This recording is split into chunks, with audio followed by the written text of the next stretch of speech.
Hello students, आज हमारी पहली क्लास है। इससे पहले मैं आपके साथ सिलेबस शेयर कर चुकी हूँ। ये सिलेबस में से ही है फर्स्ट यूनिट जो हम आज स्टार्ट करेंगे। होम साइंस की एक कॉपी बना लीजिए, उसमें सिलेबस नोट कर लीजिए। एनसीईआरटी की बुक है आपकी, जिसमें से आपको काम करना है। एनसीईआरटी की बुक कैसे डाउनलोड कर सकते हैं वो मैंने आपको पहले जो वीडियोस भेजी थी उसमें बताया था।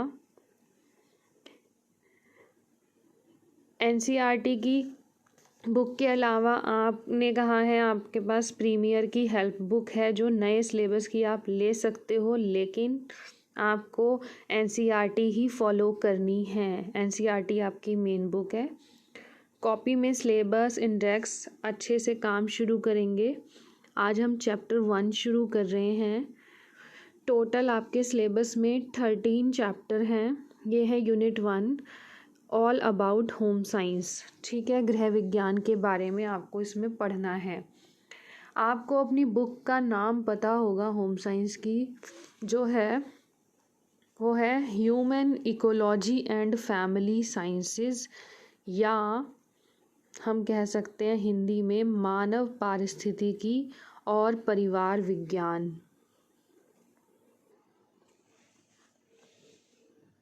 ये है आपका चैप्टर 1। इसमें आपको सबसे पहले टाइटल के बारे में, सब्जेक्ट के बारे में समझाया गया है। मानव पारिस्थितिकी और परिवार विज्ञान बुक का नाम है और इंग्लिश में है human ecology and family sciences. ठीक है, पारिस्थितिकी का मतलब क्या होता है? अगर हम डिक्शनरी में देखें, डिक्शनरी को यहाँ पे बोला गया है शब्दकोश। क्या बोला गया है? शब्दकोश। अगर शब्दकोश में हम पारिस्थितिकी का मीनिंग देखें तो उन्होंने बताया है कि यह एक जीव विज्ञान की, यानी कि बायोलॉजी की एक ब्रांच है, साइंस की एक ब्रांच है, जिसमें हम जीवधारियों के बारे में और उनके आसपास के पर्यावरण के बारे में पढ़ते हैं। ठीक है, तो यहाँ पे मानव को जीव से लिंक कर दिया गया है, इसलिए हम मानव के बारे में, ह्यूमन के बारे में और उसके आसपास के वातावरण के बारे में पढ़ेंगे कि वो अपने पर्यावरण में कैसे डील करता है। ठीक है,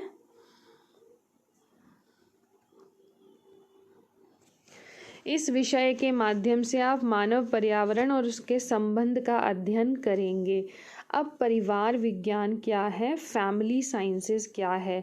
भाई, मानव जो है, मनुष्य जो है, वो परिवार का हिस्सा है और वो अपने परिवार का ध्यान रखता है, परिवार का पालन पोषण भी करता है। परिवार में बच्चे होते हैं, बड़े होते हैं, एल्डरली, तो उनकी हम कैसे केयर कर सके अपनी फैमिली की, वैज्ञानिक रूप से, साइंटिफिक तरीके से हर नॉलेज का हमें पता होनी चाहिए।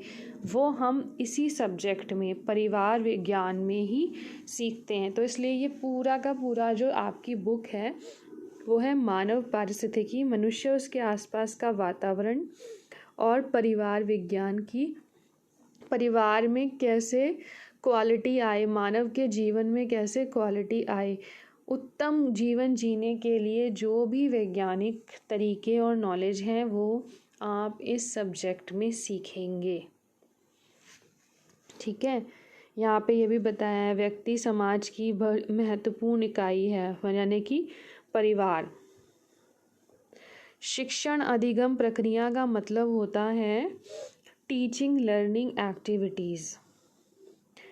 क्लास 11th के इस सिलेबस में पाठ्य चर्चा में आप किशोरावस्था के बारे में ज़्यादा पढ़ेंगे और एक क्वेश्चन भी आएगा पीछे। किशोरावस्था को विशेष रूप से ध्यान दिया जाता है और इसे निर्णायक मोड़ माना जाता है व्यक्ति के जीवन का। Decision making step, turning point होता है किशोरावस्था। किशोरावस्था जैसे आप लोग हैं, टीनेजर में हैं, 13 से लेके 19-20 तक की एज ग्रुप जो होती है उसे कहते हैं हम किशोरावस्था।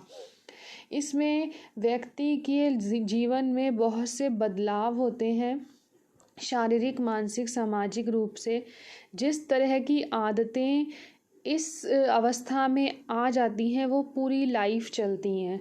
इसीलिए आप इस अपने बुक में, अपने सिलेबस में सबसे ज़्यादा इसी के बारे में पढ़ेंगे 11th क्लास में कि किशोरावस्था, उसकी क्या ज़रूरतें हैं, भोजन और पोषण की क्या ज़रूरतें हैं, उसकी कपड़ों और पोशाकों को लेके उसका क्या इंटरेस्ट है, ठीक है। संचार, मीडिया किशोरों की ज़िंदगी में क्या भूमिका निभाता है। Media means newspaper, television, radio, magazines, social media, Facebook, Twitter, इन सब के बारे में आप पढ़ेंगे। कैसे हमें कम्युनिकेट करना चाहिए, कैसे अपनी बात एक दूसरे को कहनी चाहिए, ये सारा का सारा किशोरावस्था पे मेजरली आपका फोकस है इस चैप्टर में। तो क्वेश्चन आएगा कि किशोरावस्था को जीवन का निर्णायक मोड़ क्यों बोला जाता है। तो आप आंसर क्या लिखेंगे कि इस अवस्था में सबसे ज़्यादा जो आदतें विकसित हो जाती हैं वो जीवन भर चलती हैं, इसलिए जीवन भर बनी रहती हैं, इसलिए भी ये एक निर्णायक मोड़ है जीवन का। और दूसरा, किशोर जो होते हैं वो पूरी तरह से परिपक्व नहीं होते, वो बच्चे भी नहीं होते हैं और एडल्ट भी नहीं होते, वयस्क भी नहीं होते हैं। तो उनके जीवन पर छोटी छोटी बातों का प्रभाव पड़ सकता है, ठीक है। इसीलिए आगे फ्यूचर कैसा हो, करियर कैसा हो, जीवन कैसा हो, इन सबको दिशा देने के लिए यह जीवन का एक किशोरावस्था जीवन का एक निर्णायक मोड़ है, ठीक है बच्चों। अब है सिलेबस के अनुसार गृह विज्ञान क्या है, देख रहे हो। मानव पारिस्थितिकी और परिवार विज्ञान से ही मिलता जुलता एक शब्द है गृह विज्ञान। क्या है? गृह विज्ञान। गृह विज्ञान भी में जो पढ़ते हैं वो इसी सब्जेक्ट से रिलेटेड है, मानव पारिस्थितिकी और परिवार विज्ञान से ही। पूरा बिल्कुल एक जैसा नहीं है, लेकिन थोड़ा सा अलग है, लेकिन मिलता जुलता है। यह जो सब्जेक्ट है गृह विज्ञान के नाम से ही स्कूल कॉलेजों में पढ़ाया जाता है। कॉलेजेस में, यूनिवर्सिटीज़ में, विश्वविद्यालयों में गृह विज्ञान के ही नाम से पढ़ाया जाता है, लेकिन स्कूली शिक्षा में इसमें बदलाव करने की ज़रूरत थी। क्यों थी बदलाव करने की ज़रूरत? क्योंकि लोग समझते थे कि होम साइंस जो सब्जेक्ट है वो सिर्फ कुकिंग और स्टिचिंग, खाना पकाना और सिलाई से ही संबंधित है, बल्कि ऐसा नहीं है। इसमें बिजनेस, एजुकेशन, व्यावसायिक शिक्षा पर बहुत ज़्यादा फोकस किया गया है। तो इस नामकरण को करने की, इस बदलाव को करने की बहुत ही ज़रूरत महसूस की गई स्कूल लेवल पे। वैसे भी बहुत सारे सब्जेक्ट्स के नाम चेंज होते रहते हैं, जैसे उदाहरण के लिए जीव विज्ञान को अब जीवन विज्ञान बोल दिया गया है, ठीक है। बायोलॉजी को लाइफ साइंसेस बोलते हैं ना। इसी तरह से होम साइंस का भी नाम चेंज करके human ecology and family sciences, ठीक है, क्योंकि समय बदल रहा है। इसलिए भी कि पारंपरिक रूप से यही चलता आ रहा था कि लड़कियां और महिलाएं ही इस कोर्स को पढ़ सकती हैं और कोई नहीं पढ़ सकता। तो यूनिवर्सिटीज़ ने क्या किया, ये एक डिसीजन लिया कि हम इसका नाम चेंज करेंगे।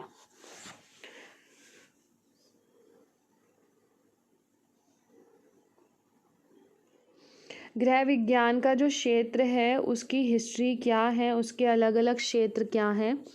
देश के विभिन्न भागों में 20वीं शताब्दी से ही, उसकी शुरुआत से ही कौन कौन से क्षेत्र पढ़ाए जाते थे। भोजन और पोषण का अलग क्षेत्र था, फूड्स एंड न्यूट्रिशन का, वस्त्र और वस्त्र उद्योग का, और विस्तार शिक्षा यानी कि एक्सटेंशन एजुकेशन, ये अलग अलग सिलेबस पढ़ाए जाते थे।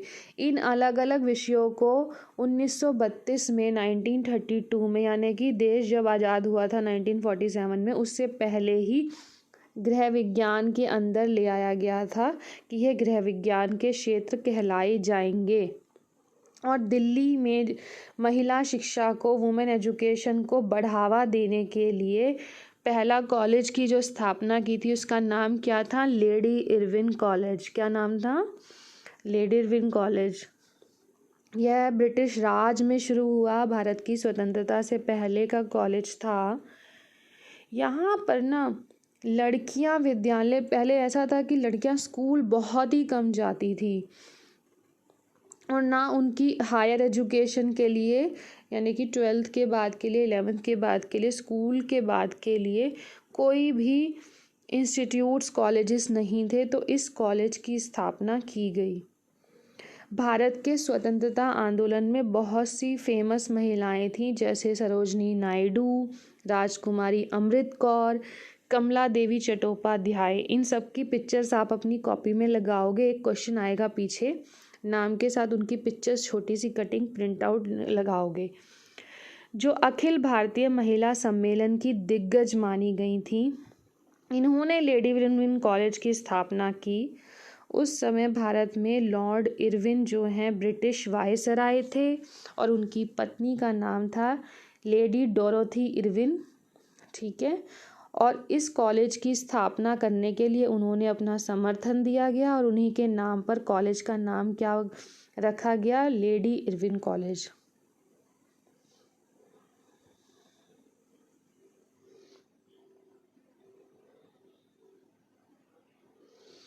तो महिलाओं का जो रोल है घर और बाहर वो एक साथ संभालती हैं और इक्वालिटी लाने के लिए, बराबरी की, वो इस तरह के कॉलेजों की स्थापना दी गई और गृह विज्ञान की शिक्षा दी जानी चाहिए, इस चीज़ को इम्पोर्टेंस दी गई।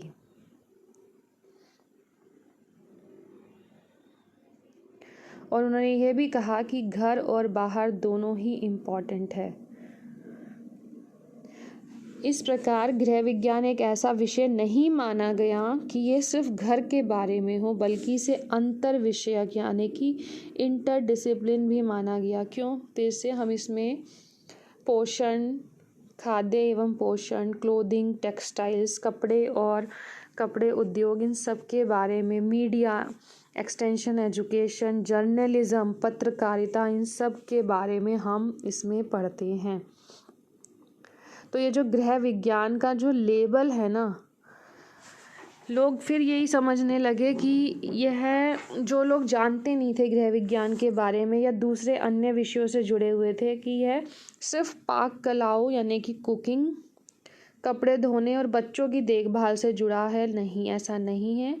इसे हायर एजुकेशन में तो बिल्कुल बदल दिया गया और इसके स्पेशलाइज्ड विशेष क्षेत्र बना दिए गए और व्यावसायिक मानकों, मतलब इसके बाद क्या क्या करियर अपॉर्चुनिटीज़ हैं, क्या जॉब अपॉर्चुनिटीज़ हैं, क्या बिजनेस अपॉर्चुनिटीज़ हैं, इस शिक्षा को ग्रहण करने के बाद उसमें बदलाव कर दिया गया हायर एजुकेशन लेवल पे। लेकिन हाई स्कूल लेवल पे भी इस तरह का इंटरेस्ट जगाने की ज़रूरत थी और इसमें अनेक सालों का समय लगा।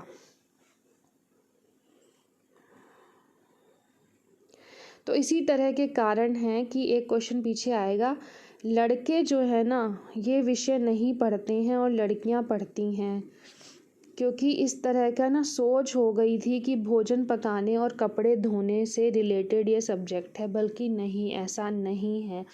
यह सब्जेक्ट विभिन्न क्षेत्रों में स्पेशलाइज्ड नॉलेज देता है। ठीक है बच्चों।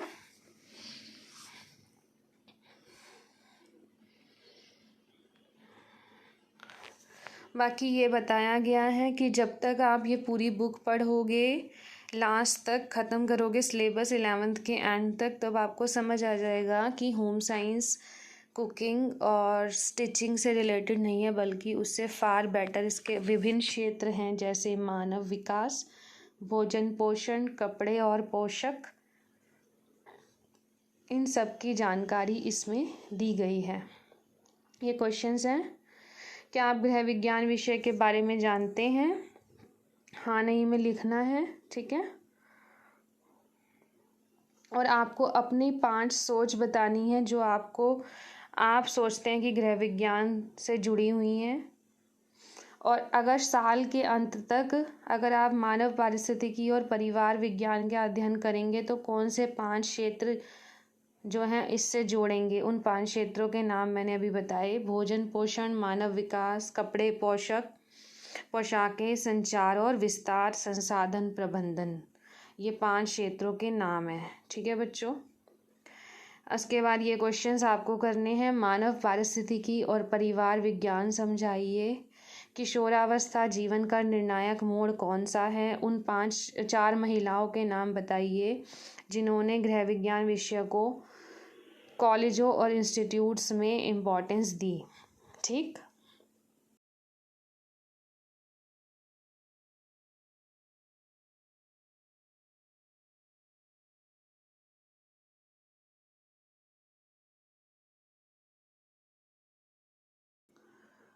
ये मैं कुछ स्लाइड्स पेश कर रही हूँ आपके सामने। देखो, ये प्रतिभा गोयल मैम हैं, साउथ दिल्ली में ये कोर एकेडमिक यूनिट से भी जुड़ी हुई हैं ये मैम। इन्होंने अभी कल ही रिसेंटली 12th क्लास की क्लास ली थी, फर्स्ट ऑनलाइन। उससे ये स्लाइड मैं आपको दिखा रही हूँ। उन्हीं के द्वारा बनाई गई स्लाइड है। आप देखो, उनका नाम भी है। ठीक है। तो इन्होंने ये बताया है इसमें कि होम साइंस जो है वो गृह विज्ञान को लेके क्या क्या भ्रांतियां हैं, लोगों की क्या क्या सोच है कि यह खाना पकाना, सिलाई और से जुड़ा हुआ है, लेकिन ऐसा नहीं है। और यह जो सब्जेक्ट है सिर्फ लड़कियों द्वारा चुना जाता है, उनकी शादी के लिए तैयार करता है, अच्छे करियर के लिए। होम साइंस अच्छी सोच नहीं है, ये लोगों का मानना है, ऐसा मानना है। ठीक है, आगे चलते हैं। लेकिन ऐसा बिल्कुल भी नहीं है। ये मशहूर निर्देशक हैं, फिल्मकार हैं। इन्होंने एक ट्वीट किया था अभी इंस्टा पे, एक अपनी पोस्ट की थी, उसमें लिखा था कि होम इकोनॉमिक्स जो है लड़कों के लिए अनिवार्य क्यों नहीं है, होना चाहिए। मुझे भी पछतावा है कि मैं ऐसे सब्जेक्ट नहीं पढ़ पाया। उन्होंने विश्वविद्यालयों से, यूनिवर्सिटी से अनुरोध किया है कि यह क्षेत्र बॉयज़ के लिए भी होना चाहिए। ठीक है।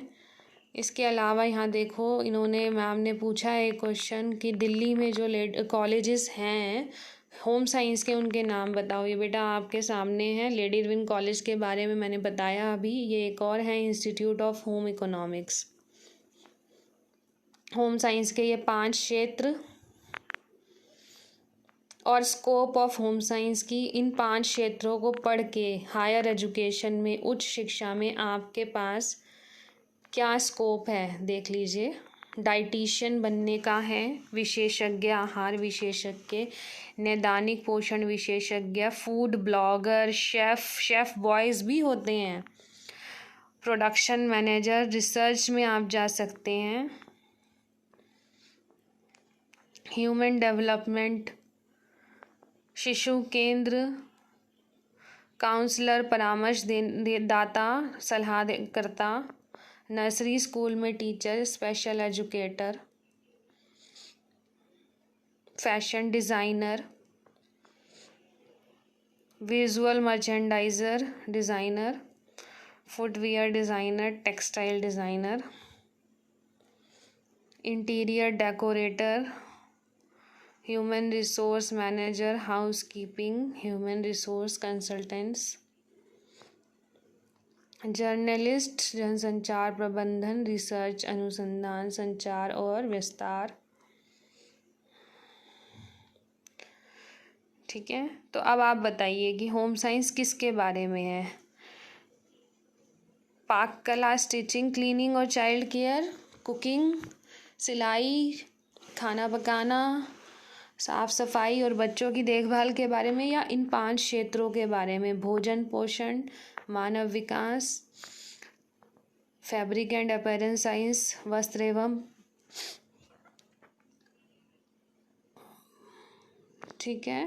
वस्त्र एवं परिधान, रिसोर्स मैनेजमेंट या कम्युनिकेशन एक्सटेंशन, इनके बारे में है। ठीक है। ये आपकी होम साइंस की बुक की पिक्चर है, फ्रंट पिक्चर। दीक्षा ऐप पर भी आपको बुक मिल जाएगी। एनसीईआरटी की वेबसाइट पे से कैसे बुक निकालनी है वो भी मैंने आपको बताया था। ठीक है, तो आज की ये क्लास यहीं पे ख़त्म होती है। आप क्वेश्चन आंसर्स कर लीजिएगा, वीडियो ध्यान से सुनना, फिर टेस्ट होगा।